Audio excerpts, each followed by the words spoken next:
জুলাই গণ অভ্যুত্থানে চট্টগ্রামের প্রথম শহীদ ওয়াসিম আকরাম। ওয়াসিমের প্রথম শাহাদাত বার্ষিকীতে তার গ্রামের বাড়ি কক্সবাজারে ওয়াসিমের কবরে শ্রদ্ধা নিবেদন করেছেন স্বজন সহপাঠীরা। তাকে হারিয়ে এখনো শোক কাটিয়ে উঠতে পারেনি তার পরিবার। এ সরকারের আমলে হত্যা দ্রুত বিচারের দাবি তার বাবা, মা ও সহপাঠীদের। কক্সবাজার প্রতিনিধি মুর্শিদুর রহমান খোকনের তথ্য ছবিতে ডেস্ক রিপোর্ট। জুলাই গণ অভ্যুত্থানে চট্টগ্রামে শুরু থেকেই সক্রিয় ছিলেন ওয়াসিম আকরাম। আন্দোলন ঠেকাতে স্বৈরাচার সরকার দমন পীড়ন শুরু করলেও দমে যায়নি শিক্ষার্থীরা। অন্য সহযোদ্ধাদের মতোই 12 জুলাই তার ফেসবুক পেজে লিখেন, 52 পর থেকে ছাত্র আন্দোলন ব্যর্থ হয়নি, 24-এও হবে না। এরপর 16 জুলাই সকালে সহপাঠীদের উদ্দেশ্যে ওয়াসিমের সর্বশেষ স্ট্যাটাস ছিল, চলে আসুন 16 শহরে, ছাত্রদল আমার প্রাণের সংগঠন, আমি এ পরিচয়ে শহীদ হব। সেই আশঙ্কাই সত্যি হলো। সেদিন দুপুর 3টায় চট্টগ্রামের মুরাদপুরে পুলিশ ছাত্রলীগের সাথে সংঘর্ষে শহীদ হন ওয়াসিম।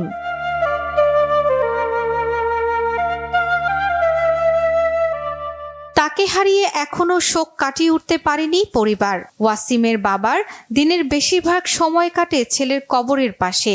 সন্তান হত্যার বিচার দেখতে চান ওয়াসিমের বাবা মা। আমার এত সৌভাগ্য, আলহামদুলিল্লাহ, আমার ছেলেটা আমি লাশ হইলে পাইছি। আমি সঠিক ওই জিনিসটা চাবো, আমাদের ছেলে মেয়েদের যারা আহত হয়েছে, নিহত হয়েছে বা শাহাদাত বরণ করেছে, ওনাদের সুষ্ঠু বিচার যার নাকি সরকারের কাছে চাই। এ সরকার বলতে এ সরকার তো চাই আমরা। এ সরকার কেমন আসে, ওদের রক্তর ওর পায়ে দিয়ে ওনারা সরকারের ক্ষমতা গেছে। তো ওনারা যদি বিচার না লাগে, বিচার কেমন আমার কাছে পাম আমি? আমার বিচার কান সঠিকভাবে পাই ফা ফুরিব বাজি আমার কাপা ফুরিব আর বিচারে না তো চা ফুরিব যতদিন আছে এতদিন আর বিচারি আর চাই যা ফুরিব। আমার ভাইয়া নিজে হেঁটে আসার কথা ছিল, কিন্তু আসছে লাশবাহী গাড়ি করে নিতর দেখে। এদিকে ওয়াসিমের প্রথম শাহাদাত বার্ষিকীতে তার গ্রামের বাড়ি কক্সবাজারের পেকুয়া সদর ইউনিয়নে তার কবর জিয়ারত করেছেন সহপাঠীরা।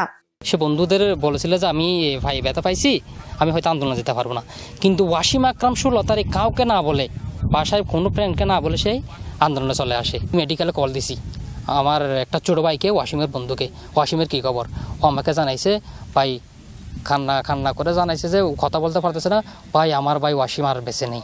বিভাগীয় প্রোগ্রাম থেকে শুরু করে কেন্দ্রীয় প্রোগ্রাম, এমন কোনো প্রোগ্রাম ছিল না যে শহীদ ওয়াসিমের সরব উপস্থিতি ছিল না। আসলে ওয়াসিমরা আসলে আমাদের যোদ্ধা।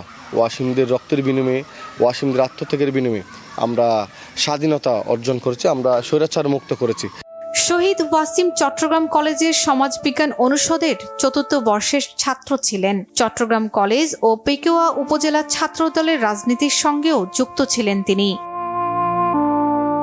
শর্মিলা কেয়া, বাংলা ভিশন নিউজ ডেস্ক।